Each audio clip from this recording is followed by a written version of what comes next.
Good morning, everyone, and welcome to the WellMed Charitable Foundation Caregiver Teleconnection series. Today we have Managing Caregiver Grief, and we are lucky enough to have a very expert presenter, Dr. Barry Jacobs. So, Dr. Jacobs, would you introduce yourself and start your presentation for us? Thank you very much, Evelyn, and thank you all for being here today. I am always very, very appreciative of the opportunity to present on the Caregiver Teleconnection. And as you heard Evelyn describing, I really like this to be a conversation. So I'll be asking you questions throughout because, as she also said, we learn a lot from you. I learn a lot from you. I'm not. I mean, I'll tell you a little bit about my experience in a moment, but we all have our own experiences that have taught us things, and I think it's really by sharing with one another that we get the most out of this hour together.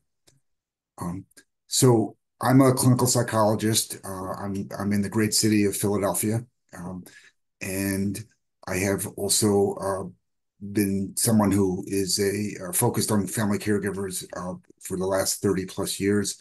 I've written two books on family caregiving and write a column on family caregiving for the AARP website.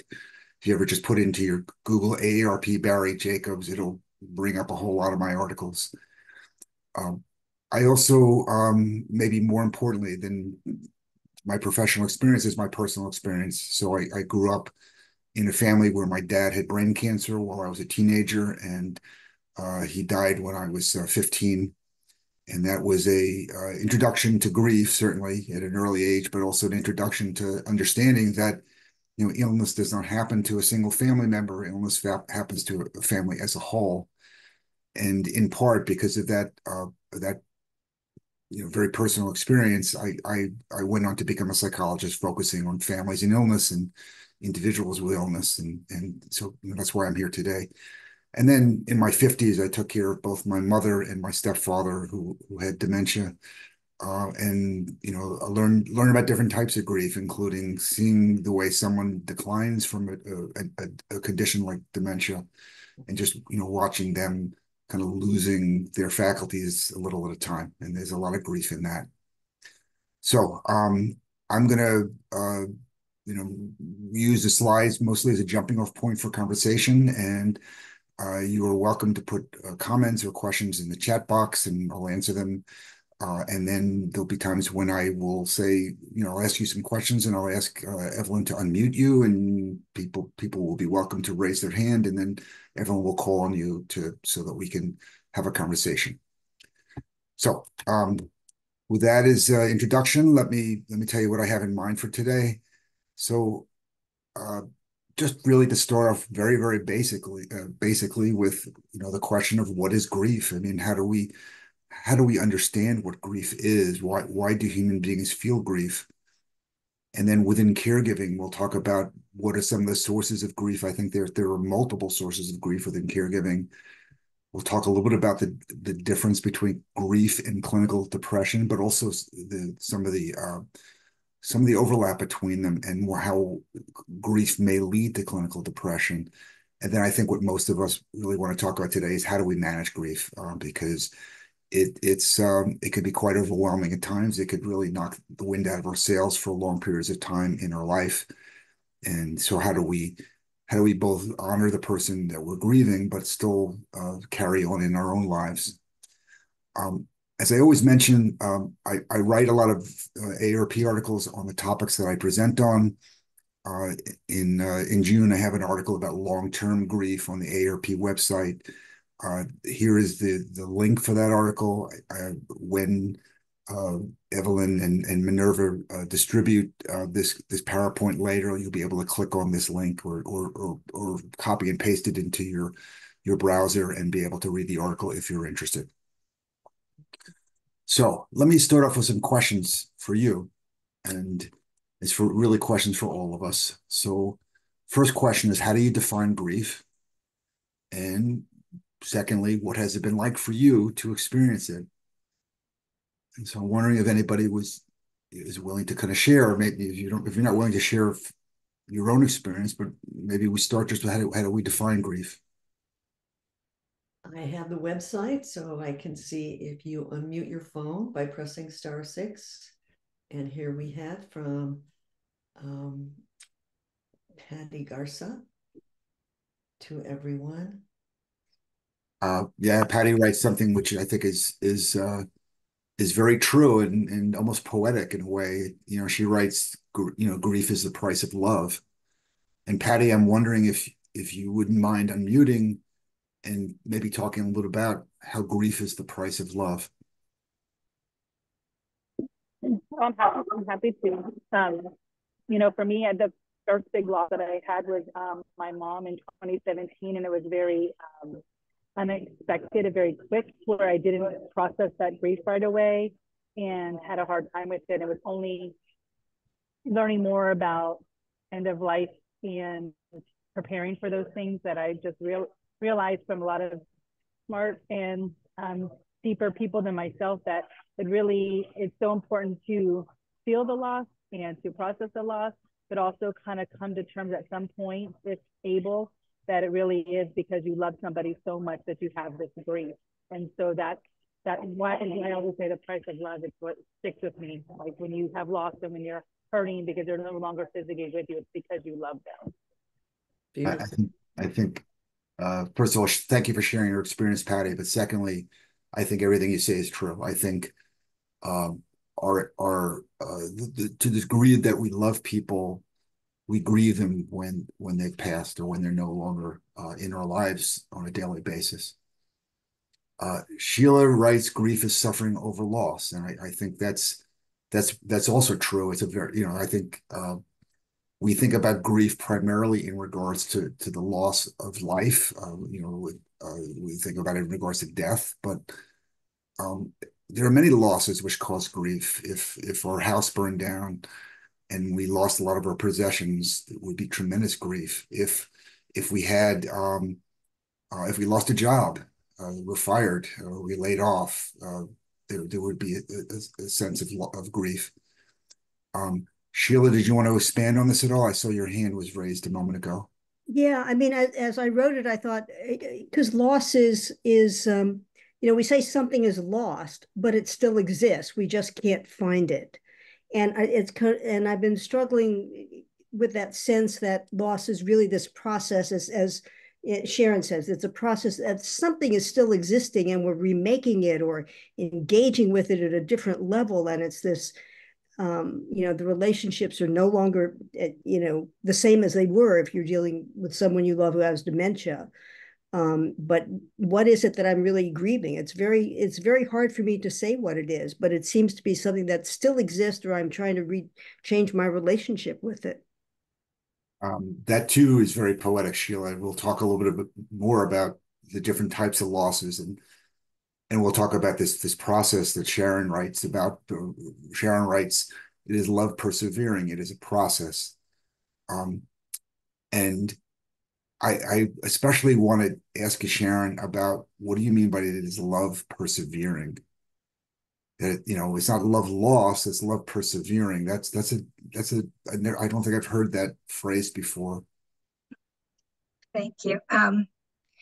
Well, the part of the brain where grief lies is also where yearning lies as well. So we can yearn for something. We can yearn for something that we've had, something that we want. That's why I say it's a process. And so because those two pieces of yearning and grief are centered in the same part of the brain, that's why I say it's love persevering. It is a process. I believe that it's a process of where my brain is teaching me something new because my brain has taught me to rely on this person. My husband has Lewy body dementia and Parkinson's. He's a Gulf War veteran, very young. And he was with those chemicals and such. So I'm going through the ambiguous loss. He's here, but he's not here. And so it's my love persevering for him. It's still that yearning. And it's a process because my brain is trying to teach me something. And when I give myself space to just let those feelings come up and to be sad and not freeze that grief, I don't think it's going to make things any easier in the finality, but it will make it different. And I think it enriches the process of my love for him now. It shows me just how much I actually love this man. And so it's a difficult thing. It's a sad thing. And it brings up all kinds of feelings, I'm sure, for a lot of people to feel grief, what it means, right? Differently for each of us. At the same time, it's endearing to me. Sharon, you actually made me emotional just now. You said some very, I think, important things and very moving things. So thank you for sharing your thoughts, and also thank you for sharing your story. And we're going to talk a little bit about the phrase you use, ambiguous loss, in just a moment. I'll get there in just a few slides. But I want to say, Patty, Sheila, and Sharon, you've already shared very powerful things that really speak to just how tied grief is to love, and how really central it is, what a powerful story, powerful emotion it is, and a powerful part of living it is. And so thank you. That's a wonderful way for us to start off today. So let me give you probably a little bit more mundane and or kind of basic definitions. And so grief is a normal response to a major loss. And I want to emphasize here normal, that grief is a normal human experience.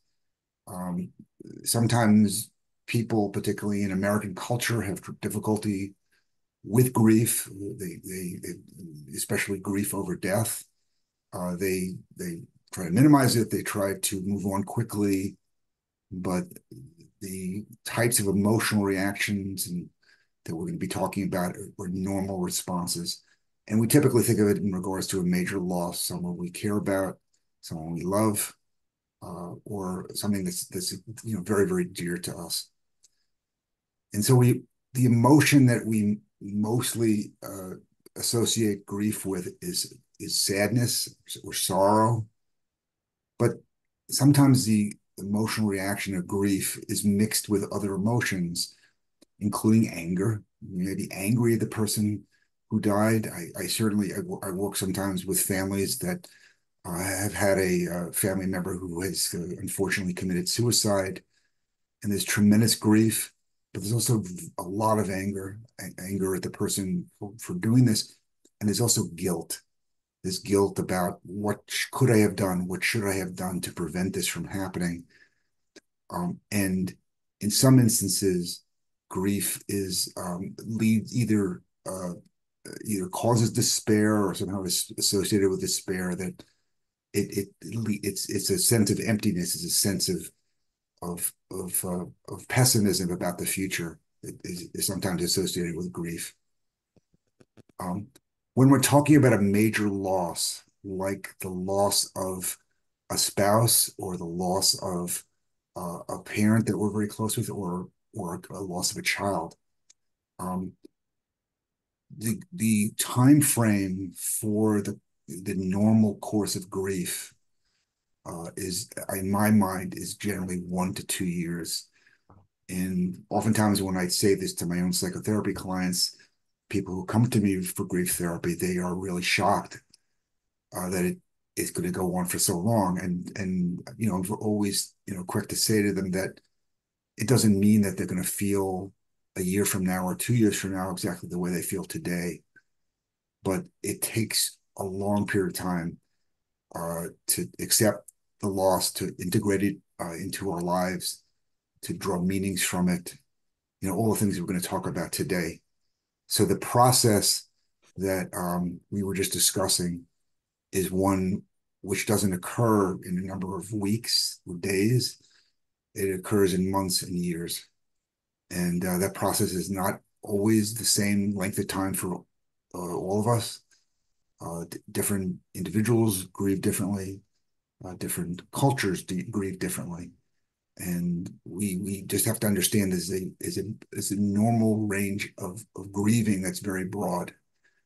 So whatever we talk about today may not apply to everyone specifically, but we're making generalities here that hopefully apply to most people.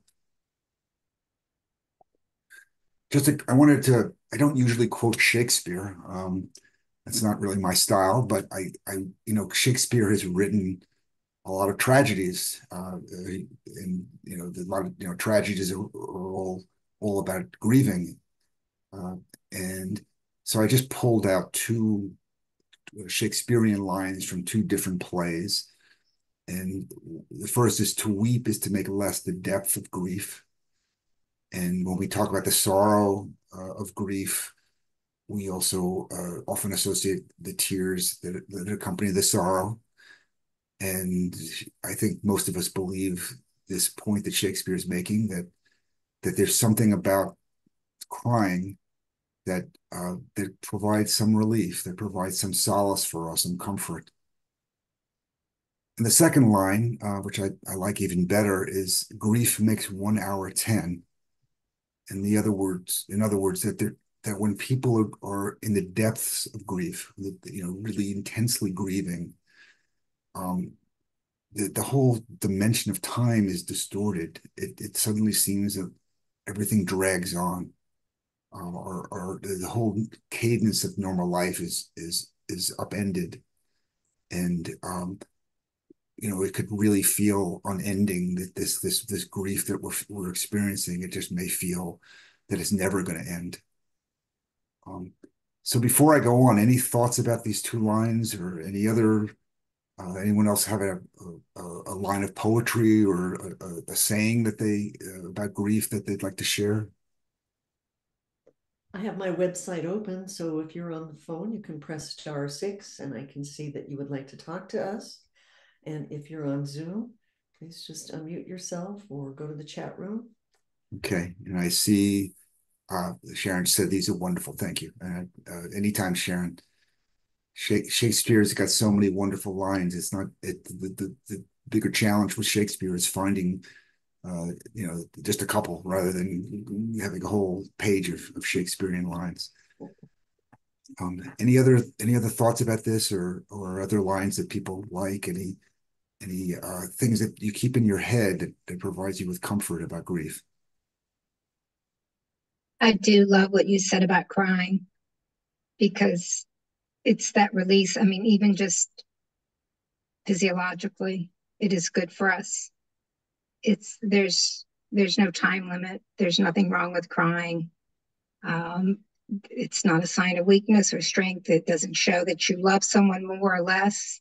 It's your own way of, excuse me, managing grief. And I love what you brought up about the tears. I love it. Yeah. And I love when I honor myself and give myself that time to do that. So thank you for bringing that up.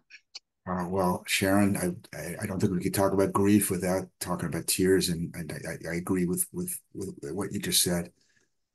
It looks like I want to make sure I'm pronouncing it correctly. It looks like Amy, but it possibly could be Ami. She writes, "My grandmother always says, 'This too shall pass.'"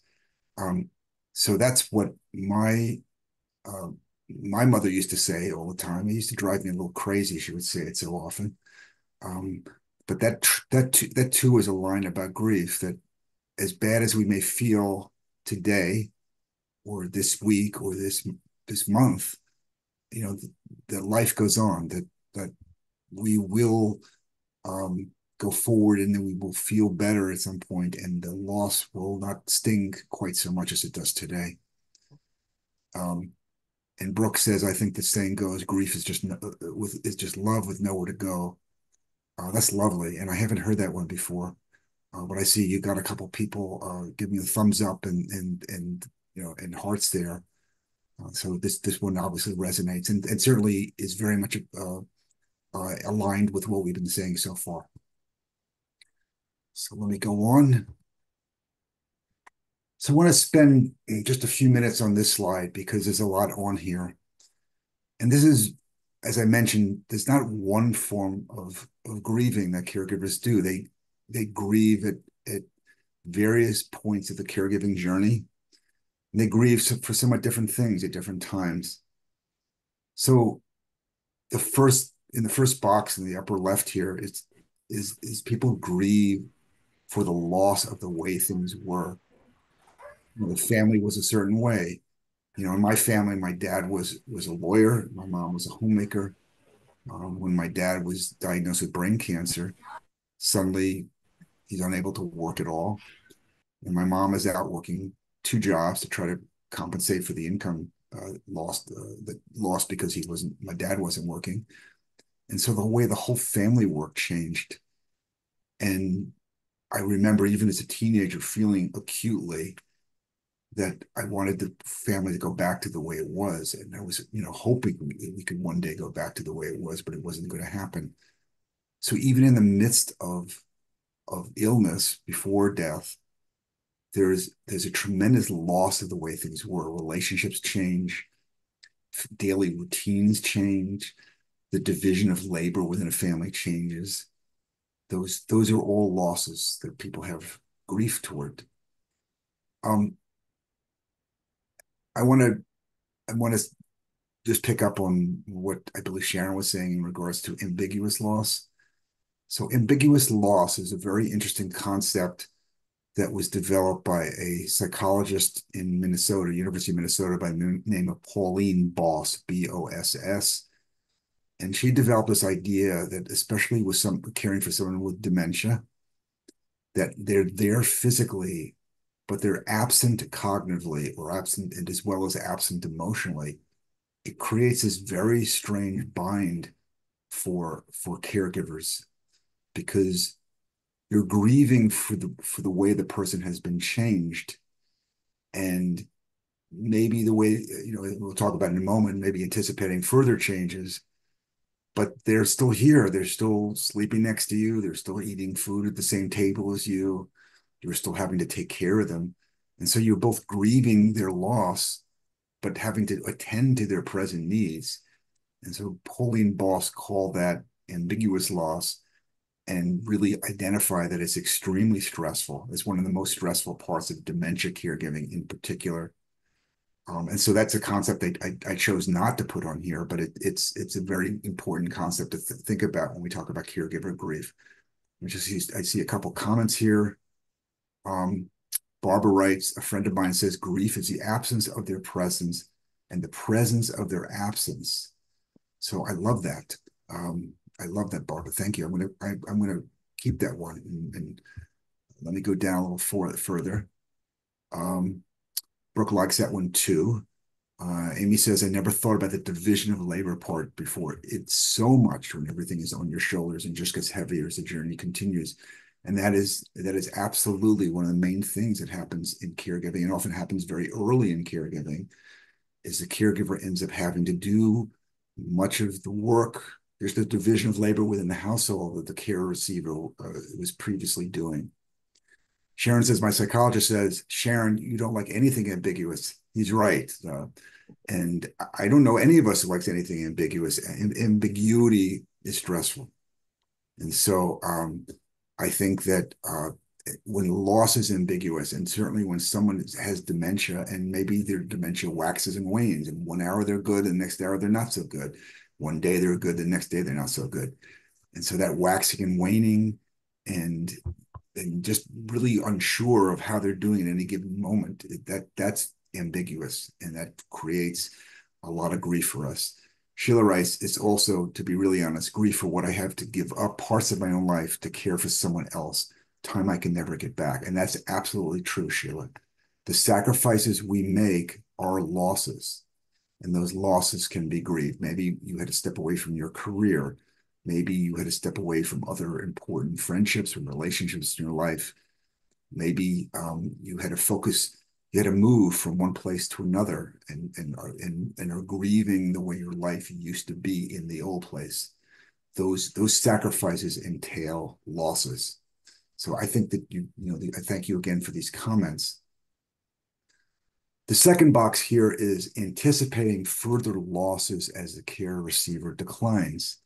So this is what is sometimes called in psychology anticipatory grief.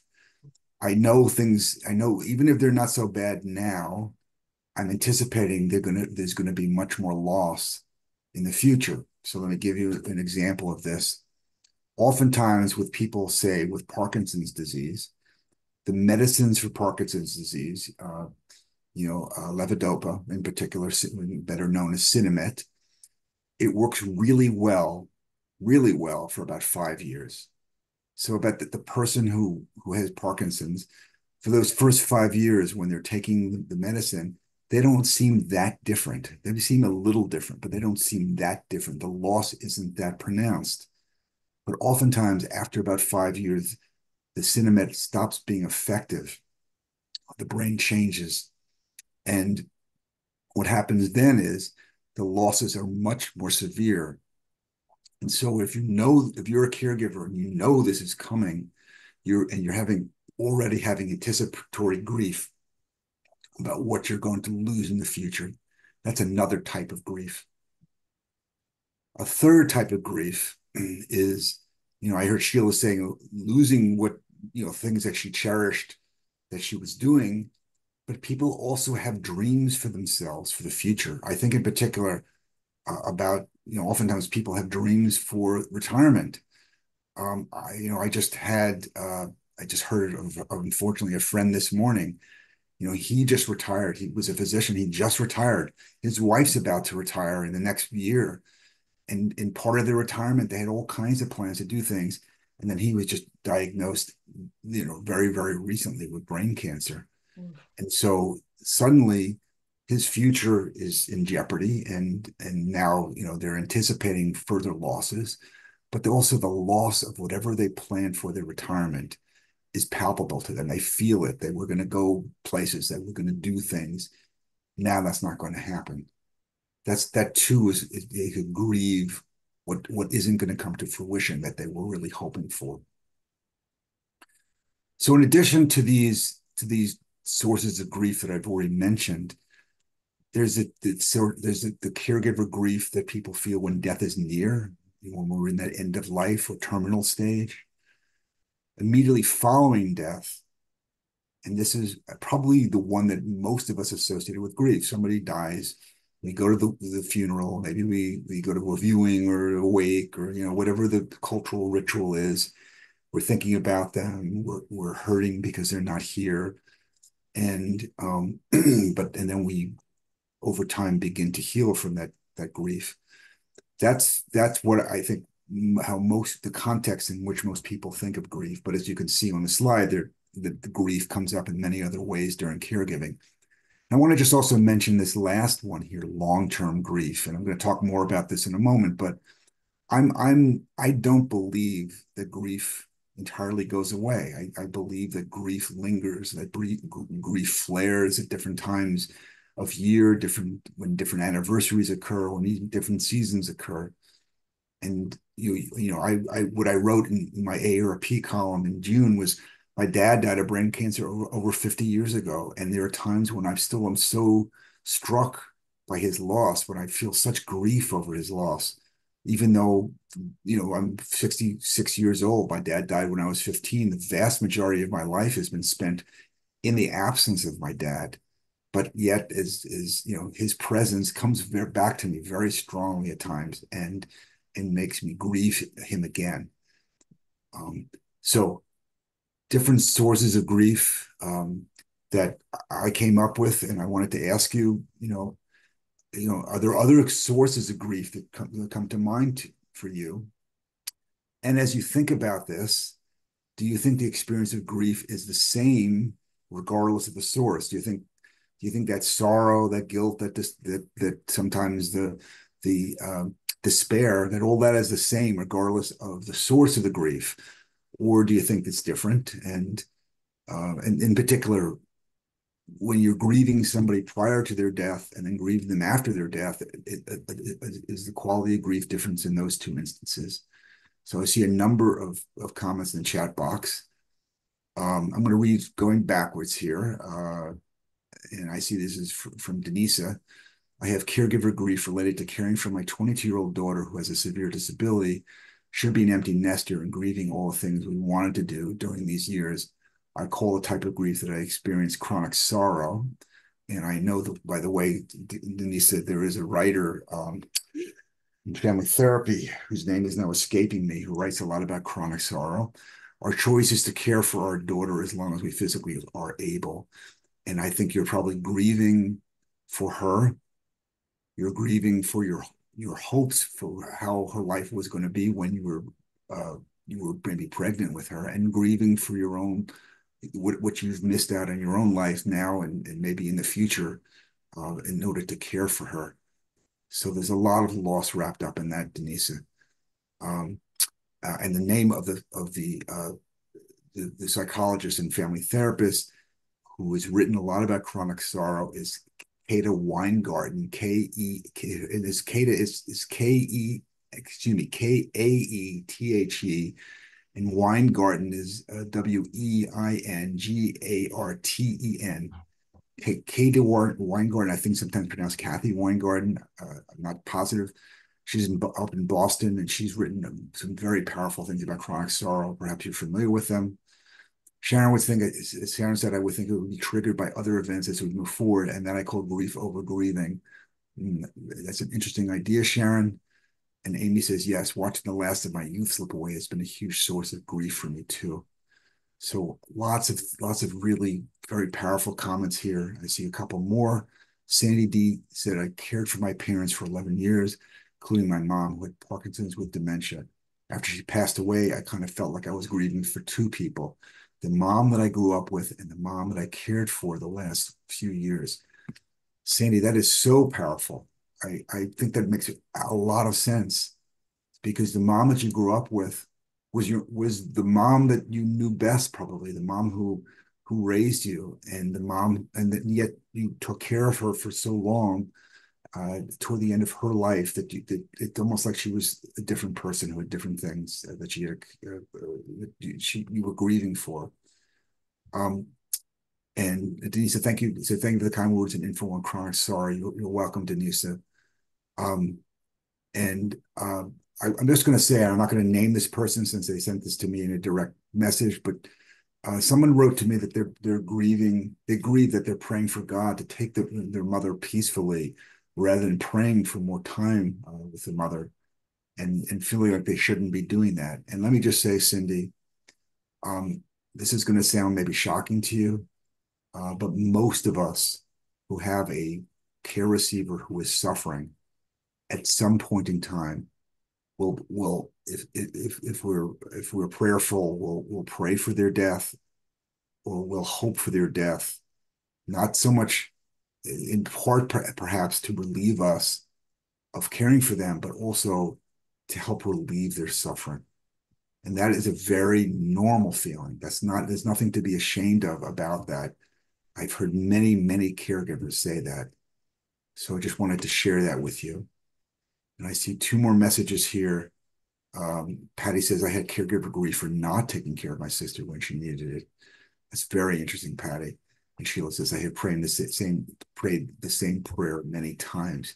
So Sheila, you thank you for that message to the person who sent me a direct message, who feels that she shouldn't be praying that prayer. Okay. I'm gonna go forward here because I'm just cognizant of the time. I want to just say a little bit about grief versus depression. And let me start with saying that we use the word depression just as a normal everyday word, saying I'm feeling kind of depressed today. But that's not the way I mean depression here. I'm really talking about the clinical depression, what psychiatry would describe as a set of symptoms of a really debilitating condition called clinical depression. So grief is a normal response to loss. Clinical depression is not a normal response to loss. Sometimes I hear people say, well, of course I'm depressed. I just lost my dad. But that's not, I mean, maybe what they really mean is, of course I'm grieving. I just lost my dad, but they're not clinically depressed. Or they are clinically depressed. That's not a normal response to loss. That is a response to loss above and beyond what we would expect. So symptoms of grief is often sad mood, sometimes sleep issues. We may have difficulty sleeping, we may be dreaming about the person. And often we're distracted by our grief and we have difficulty concentrating. We may not be the best, say, workers at that time. And it's often why it's best to take time off immediately after a loss. Clinical depression also has sad mood, also may present with sleep issues, often presents with decreased concentration. But these symptoms in clinical depression are often more severe. And then in clinical depression, we may have additional really severe symptoms, including sometimes suicidal thoughts, which is not associated with grief. It's not grief. If someone is having suicidal thoughts, we're really thinking more about clinical depression than grief. Someone could say, as I remember one client saying to me after her husband died from long-standing diabetic complications, she says, when her husband died, she said, "My life is now over." Well, it turns out 30 years later, her life is not over and she's doing very well.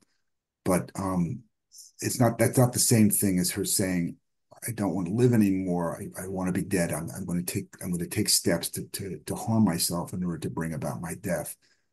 That's not grief. That's clinical depression. What I will say, which makes this a little bit more complicated, is when people have grief that goes on, and what we call prolonged or unresolved grief, this can sometimes, what we say in the psychology business, is tip into clinical depression. People could develop the more severe symptoms of clinical depression, especially if they have a previous history of clinical depression and they may be prone to it. So grief is normal, clinical depression is not. There's a lot of stigma that people have about clinical depression, and that in and of itself is a problem, and we shouldn't have that stigma. But people should not be confusing stigma about clinical depression with having stigma about grief. There should be no stigma about grief because it's really absolutely normal human response. So before I go on, any thoughts or questions about the difference between grief versus depression? Anything, Evelyn, that you'd like to add to this? I know you're also a therapist, and this probably comes up for you a lot. Well, I think you're doing a beautiful job, Barry. And I just want to say, and I so connected with you talking about your dad. My dad died 40 years ago. And I do this exact same thing. Just talking about him makes me weepy. Yeah, the years don't take away a certain level of grief for a loss like that. Let's see. I see a comment here.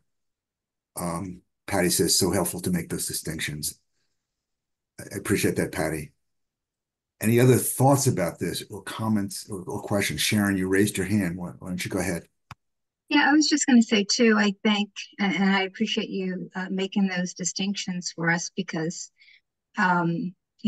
there's also those sort of what we call the complex grief or complicated grief and those types of things where someone maybe had an experience, maybe they lost a loved one to a traumatic event. Maybe it was the death of a newborn, or maybe it was, someone died by car accident or something. So there you have the trauma.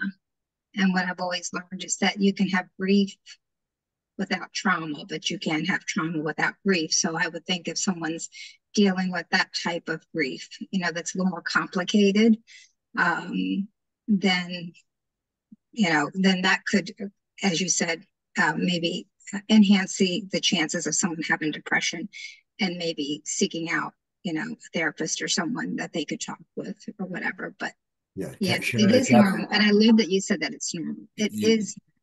Yeah, you're anticipating my next slide, actually, or 2 slides now. So you're doing great. You're right on it, but I'm going to get there. Just 1 second. And Barbara, who writes, "I believe the goal is to integrate our grief into living life." She's anticipating this a few slides after that. So this audience, everyone participating today is right on this. You guys are very knowledgeable about this, and I really appreciate about it.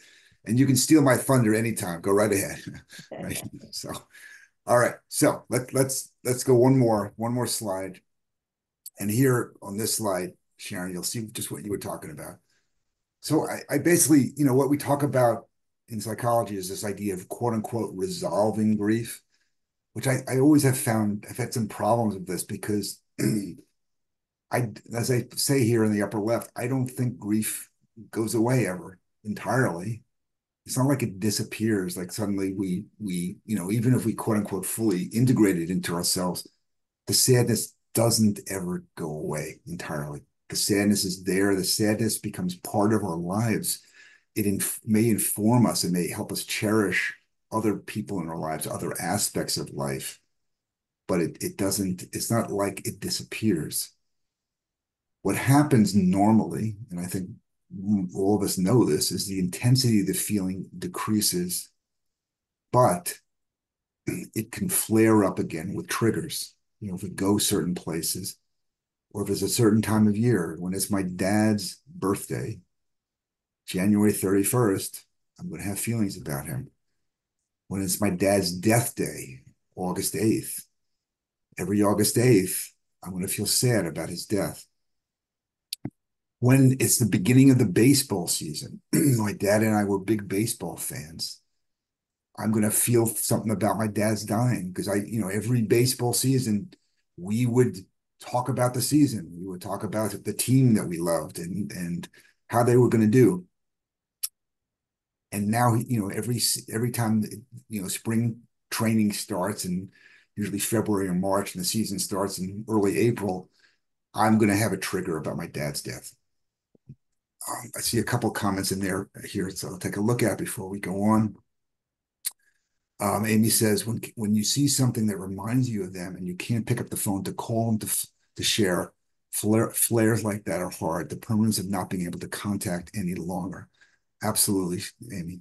That's absolutely the case. I feel that personally. And, sometimes, many people have said to me, something's happened and, maybe the person they care about died recently, and they'll find themselves picking up the phone to call them, to talk about it with them. And then they say, oh, what am I doing? I can't call them on the phone. And it almost takes a little while to really fully absorb that new information. But there are many things that happen in life that will remind us of the loss, will remind us of a certain time in our lives when we went through the end of life with somebody. And so that the intensity, as I mentioned, generally decreases, but we should expect these flares. And then hopefully, as Barbara was saying, we integrate the memory of the person into our lives. And what I like to say here is we come to cherish the memory of the person. And whatever we learn from them, whatever was important to them, their values, I always like to think we try to carry those values forward in our own life, that we want to live their values oftentimes. But as what Sharon was saying, there's something called complicated grief, sometimes complex grief or unresolved grief. And there are two things which often make the grieving process harder. So one Sharon mentioned is trauma. And we mean this a couple different ways. So trauma, if someone dies suddenly, maybe they were in a car crash, or maybe they were killed in combat, or maybe they took their own lives. That sudden trauma makes grief more difficult to fully to come to some settled place with. The intensity of the grief tends to remain for a long period of time. The other part of trauma is that I've talked with many caregivers who were with their loved ones at the end of life. Maybe they were in the intensive care unit in a hospital, watching their loved one covered with wires, with machines beeping like crazy, and then seeing them, excuse the expression, flatline, whatever, their heart just stopped, and then being unable to get that image out of their mind. That intrusive thought, that intrusive visual image will make grief harder, will prolong the high intensity feelings. And the other is guilt, where on some level we blame ourselves for the death. And that guilt also gets in the way of some kind of coming to terms with grief. So I want to spend the last, I'm going to take a quick look at this last comment, but I want to make sure we cover everything that we need to cover here. Amy says, trauma for me is the person was very abusive and a narcissist, so no resolution was ever obtained. You have the grief and the unresolved issues. Amy, that sounds very complicated and but very, very real. And I absolutely agree with you that when we've had a negative relationship with somebody, it often makes the grieving for them harder and more, just more confusing and complicated. So thank you for sharing that. Let's spend the last 10 minutes on this last piece of this, which is managing grief. So let me ask you, and I'm going the wrong direction here. Okay.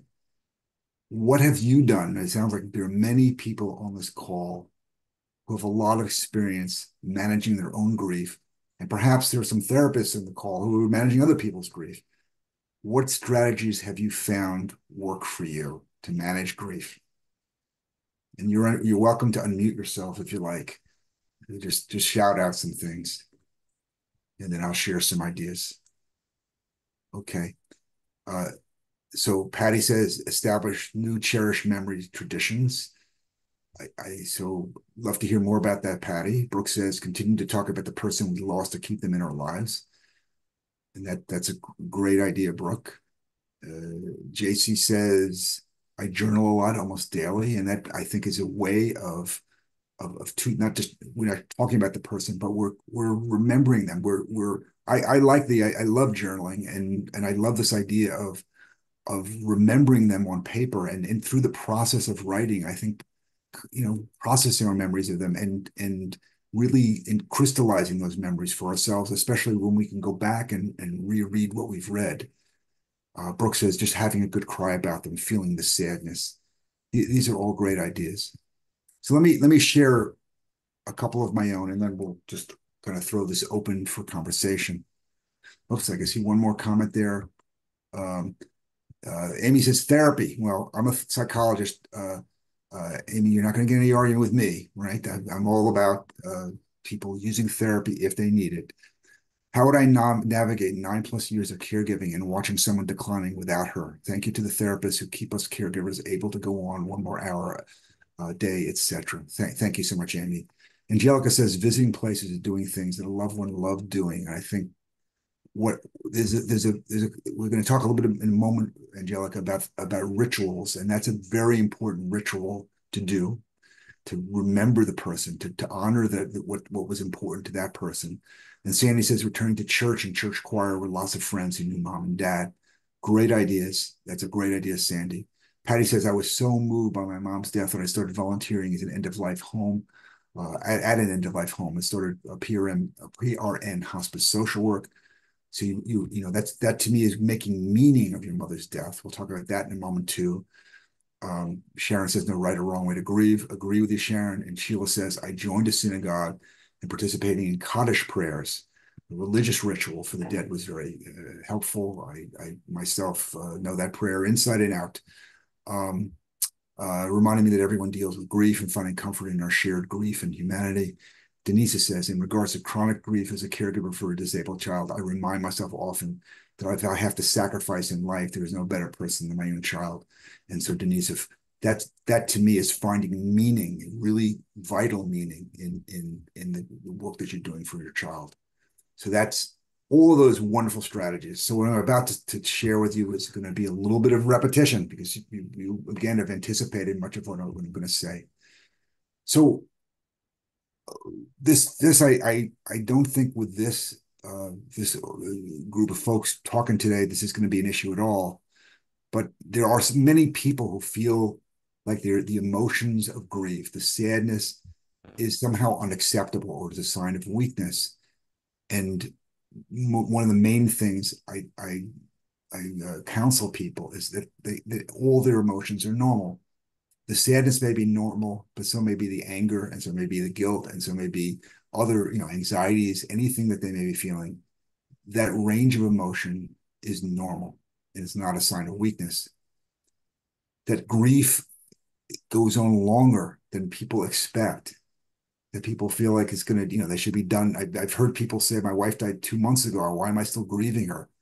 And I'm just kind of appalled when I hear a comment like that, because why would people get this idea that if they lose a spouse and 2 months later, they should be good as new? It just doesn't, it's not the nature of love. It's not the nature of human grief.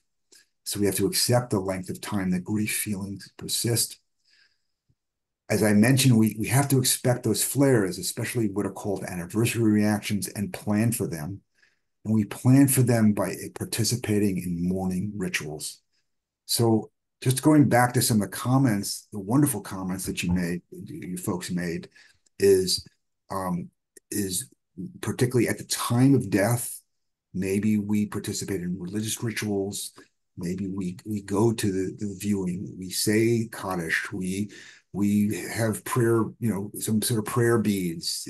There are all sorts of different cultural and religious traditions that we participate in, because when we participate in religious rituals, it brings us in some ways in communion with the person that we lost, if we're grieving a death.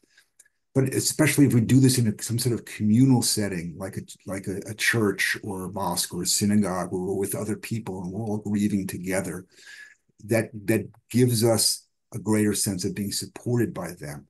So that's one type of ritual. But the other type of ritual is more along the lines of what Angelica said about visiting places or doing things that a loved one loved doing.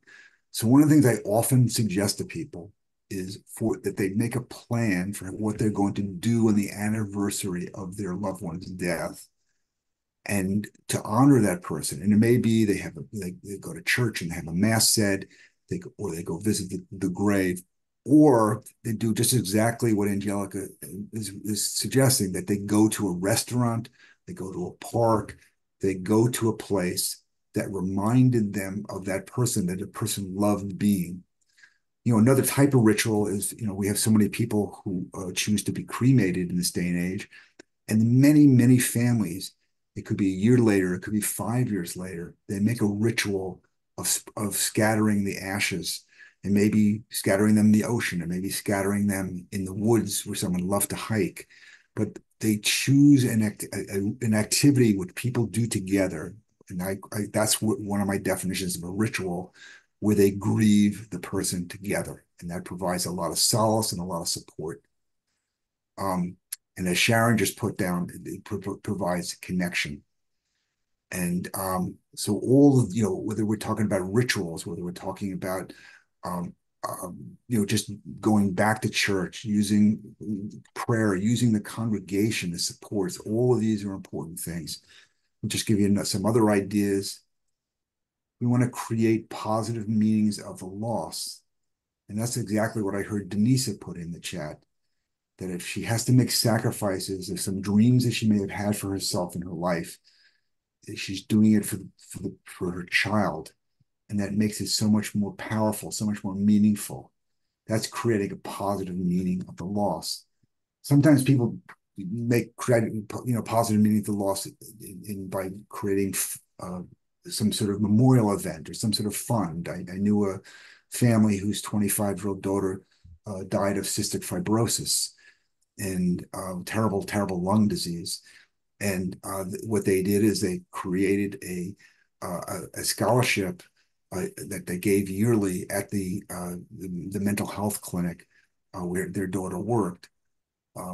And that became a way of cherishing the daughter's memory and making positive meaning in the world.